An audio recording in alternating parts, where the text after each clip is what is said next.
Ladies and gentlemen, I am Corey from Super Kami Guru 9000, the best damn anime reviewing channel on YouTube. Today we're going to pump the brakes a little bit on the anime reviews because I have got to talk about this brand new Star Wars movie. This is my review of Star Wars Episode 7, The Force Awakens. Before going any further into this review, just know there are going to be spoilers throughout this entire video. There is no way that I can talk about this brand new Star Wars movie without talking about all of the juicy bits. So here's my advice. Go to your local theater, buy a ticket, sit your ass down, and watch the greatest Star Wars sequel ever made. Actually, I'm just kidding. Episode 5, The Empire Strikes Back, is still my favorite Star Wars movie, but The Force Awakens is a close second. There is no way that I can condense the story of The Force Awakens into this short review, so let me just give you a short rundown of the story. It takes place 30 years after the end of Return of the Jedi.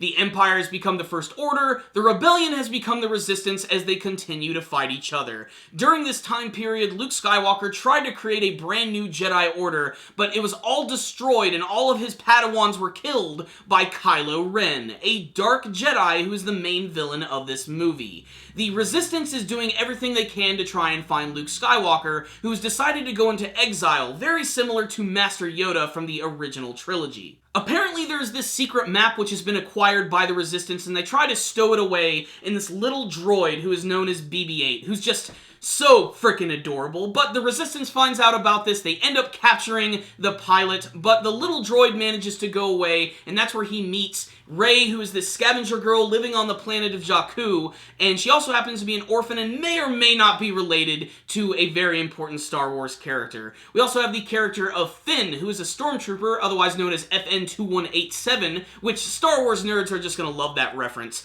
2187 was the number for Princess Leia's cell in the original Star Wars movie. Finn has decided that working with the First Order is not in his best interest because he's seen some pretty messed up shit. He's actually gone on missions with them where they literally slaughter innocent citizens, and there's a great scene where one of his stormtrooper comrades dies, and the stormtrooper rubs this blood all over his helmet. It's such a ghastly image, and it also lets you know that this movie is not going to be afraid to go into dark territory. These events have caused Finn to decide he wants to leave the First Order, but he's going to need some help to leave this Star Destroyer, so he actually ends up finding the pilot that they captured, Poe Dameron, played by Oscar Isaacs, who does a fantastic job in this movie. Unfortunately, they just don't do a lot with him. It's basically bookends the entire film.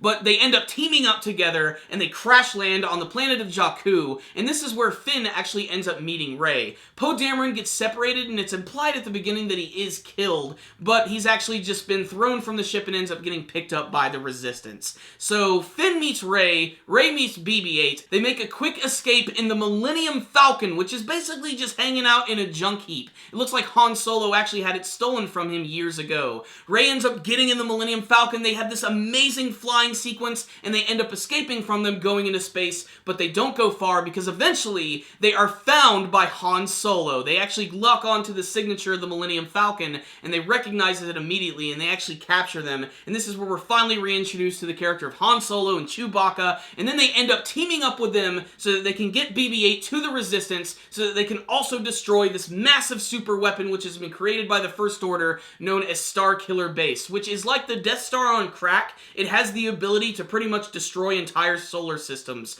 which the first time you see it do this, when it's just the laser is going across the entire galaxy and then it starts to split off and hit all of these different planets, it's pretty freaking intense. It all ends in this massive confrontation between the First Order, the Resistance. We get to see Kylo Ren reveal his true identity, and it all ends with these new rivalries being formed, and then eventually it all ends with Rey going to see Luke Skywalker at the very end of the film. You can see why it's just impossible to describe how long this story is. There are so many elements to it. Let's just talk about the characters. First, there's the character of Rey, played by Daisy Ridley, who just does such an amazing job in this film. She is so believable in every single thing that she does, and that actually kind of goes throughout the entire movie. Every actor does a really competent job, and what separates this movie the most, I think, from the Star Wars prequels is that it feels human. But Rey has been living on the planet of Jakku, and she seems to be waiting for something, like she's waiting for her family to finally return.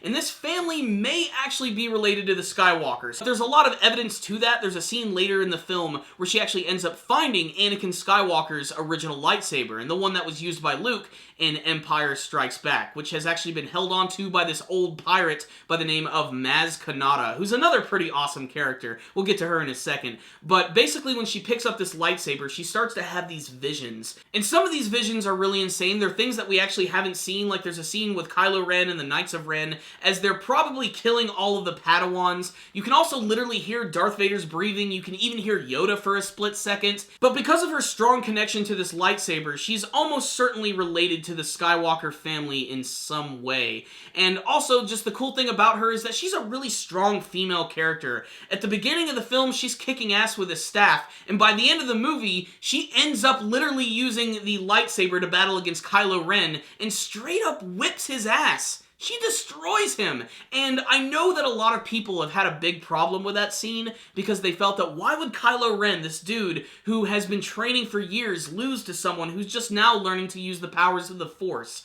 And the fact of the matter is, Kylo Ren had a massive hole in the side of him because he was shot by Chewbacca in his bowcaster, and throughout the entire course of that film, they focused on the fact that that bowcaster is incredibly powerful and destructive, and there's just no way that he could fight properly while constantly bleeding out. He would even go crazy, start like punching his side as the blood was squirting out. It was so messed up and just showed how insane Kylo Ren is. But getting back to Rey, the thing about Rey is she's just living on this planet, scavenging for things, just trying to survive, just to eat as much as she can, all because she's simply just waiting for her family, and she ends up getting dragged into this massive event by Finn. And Finn is great. He's one of the best parts of the movie, and one of the elements of the movie that, again, I think felt the most human, because he talked like a regular person. His dialogue was really good, and he was one of the funniest Star Wars characters I've ever seen, and a lot of it wasn't like really forced comedy, like Jar Jar Binks or anything. It actually really felt natural for his character, and you could kind of understand what he's going through, especially at the beginning of the film,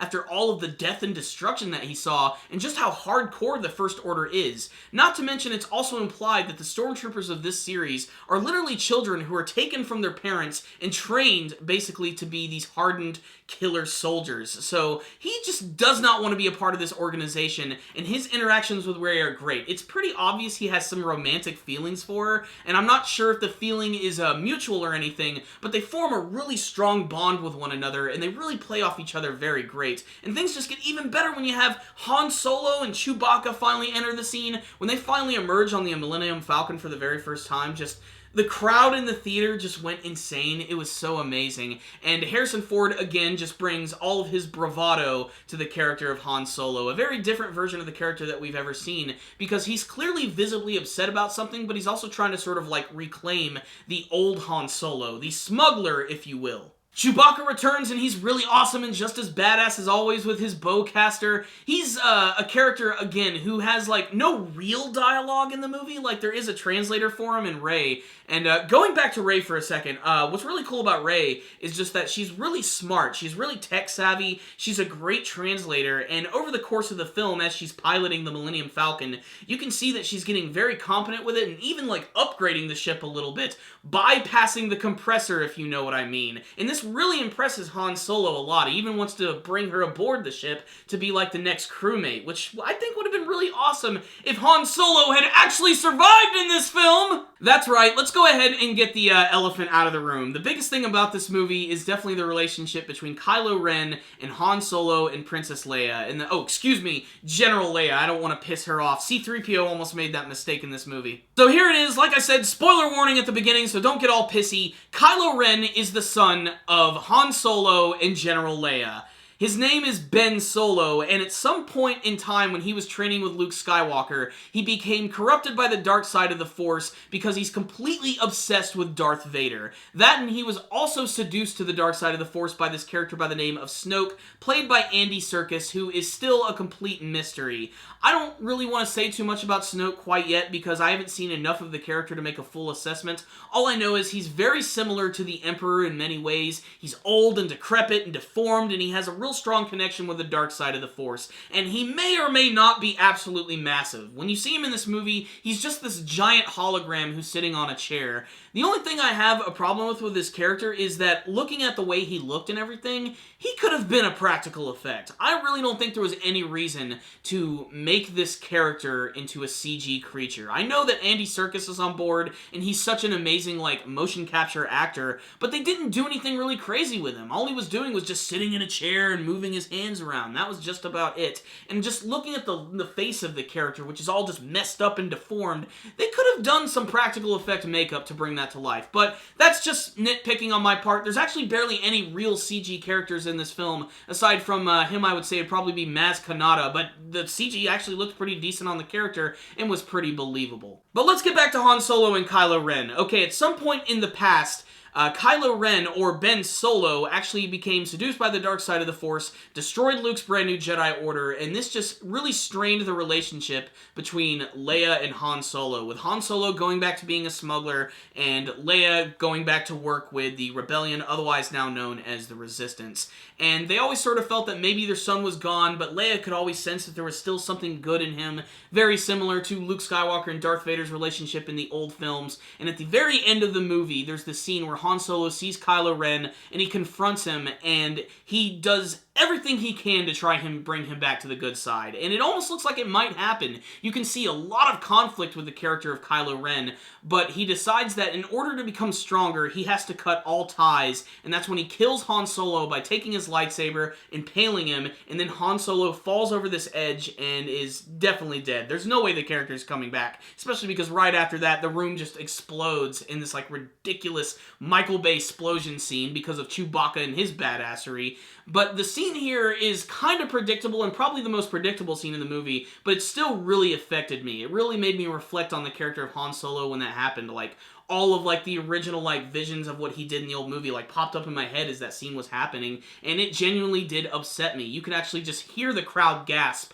when that happened. It was a really crazy scene. But it's no surprise, because Harrison Ford has been wanted to be killed off in a Star Wars movie since as early as Empire Strikes Back. So that was probably one of Harrison Ford's stipulations when J.J. Abrams was making the movies. Like, look, I'll do your Warsy Star movie, but you know what? You gotta kill me. Kylo Ren is also just such a really crazy character because he's completely obsessed with Darth Vader. It now makes sense why he actually has Darth Vader's charred helmet, because Luke Skywalker is his uncle. He would probably have easy access to this, and it almost seems as if he also has the ashes of Darth Vader as well. There's a scene where he takes his helmet off and plows them on these ashes, which if he has all of that stuff, Kylo Ren is really messed up. He's clearly an unstable villain. There's this scene earlier in the film where he finds that the characters had escaped on the Millennium Falcon or something around those lines, and he takes out his lightsaber and he starts just destroying all of this stuff around him, and then he grabs this First Order like trooper and like pulls him towards him, and he just straight up starts choking him out because he's so pissed off. The scene where Rey escapes because of that one stormtrooper who is totally played by Daniel Craig from 007,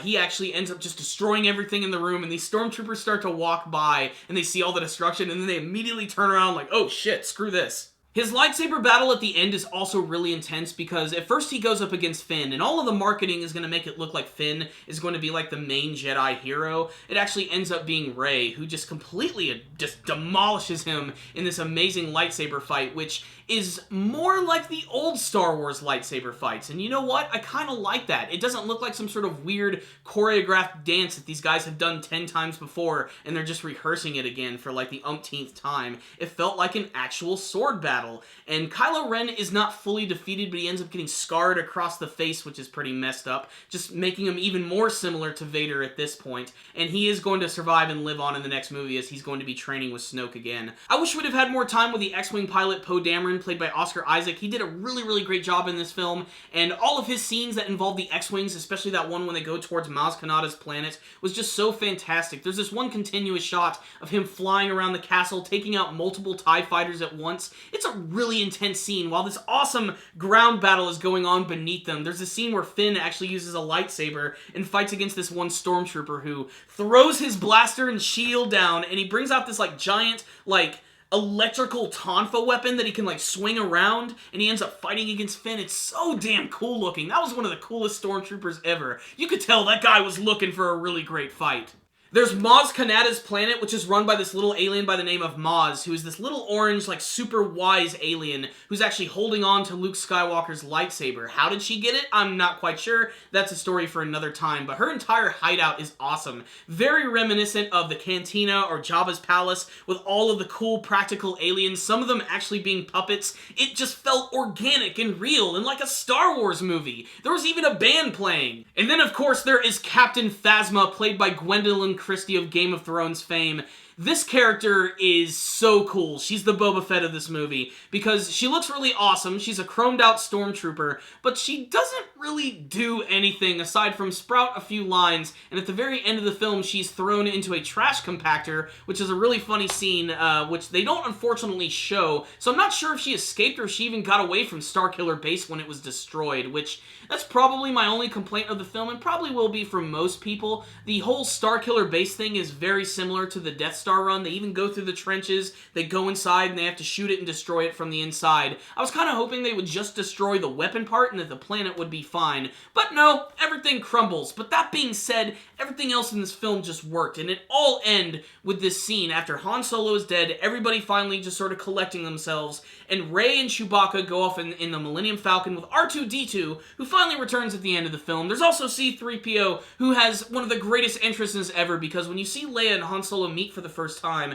C-3PO just completely, like, bombs the scene. So getting back on track here, Rey and Chewbacca are on the Millennium Falcon with R2-D2. She's basically the brand new captain of the ship, with Chewbacca being the co-pilot, and they arrive at this planet with all of these big islands, and Rey goes to the very top, and there he is, standing in a cloak, is Luke Skywalker. He turns around, removes his hood, you get to see him with his brand new grizzled beard and longer hair, he still has his mechanical hand, and Rey gives him his lightsaber. You don't even hear him say a word. That's the end of the movie, and oh my god, is that one of the most beautiful shots of an ending of any Star Wars movie I've ever seen. Guys, I simply cannot do this movie justice. This review has been one of the most difficult I've ever had to do. I've had multiple retakes. There's like a whole nother hour of me talking about it.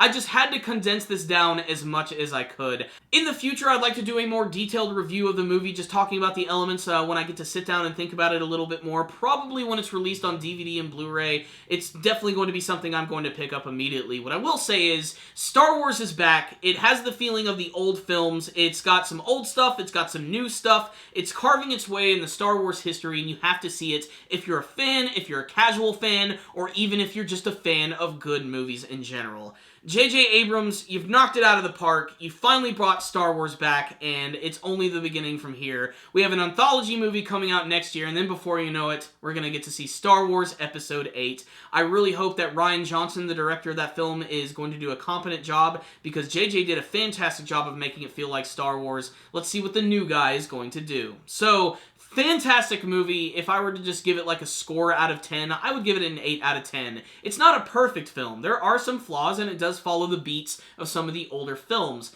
That being said, it's competently done. The actors are great. The dialogue is really good and feels real. All the characters are really enduring, especially the new ones. All the old characters are just as awesome as they always were. And at the end of the day, it's just a good Star Wars movie, and that's what the fans really wanted. So, 8 out of 10 from me, I loved it. But if you guys saw Star Wars The Force Awakens, I would love to hear your thoughts about it, and you can tell me in the comments section below. Did you like the movie? Did you not like the movie? Did you have a favorite scene or a favorite character? Do you have any theories about what's going to be happening in some of the later films? What do you want to see from the future of Star Wars? Make sure to leave me your comments in the comments section. Thank you guys for watching this review. I know it was all over the place. I just didn't have the time to really organize it, but I just had to give my thoughts on this movie. And thank you guys for watching. Make sure to subscribe to the channel and follow us on social media. Thank you guys again for watching, and as always, may the Force be with you.